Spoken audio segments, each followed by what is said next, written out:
अतुमरो भजन राम को पावे जन्म जन्म के दुख विसरावे अंत काल रघुवर पुर जानी जहाँ जन्म हरि भक्त कहानी घोर देवता दीनम धरे हनुमत से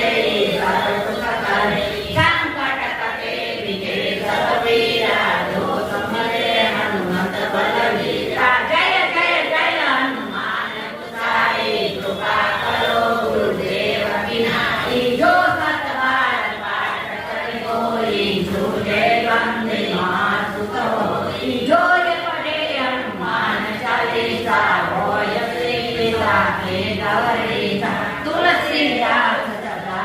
के राधी के नाथ हृदय में पवन तनय संकट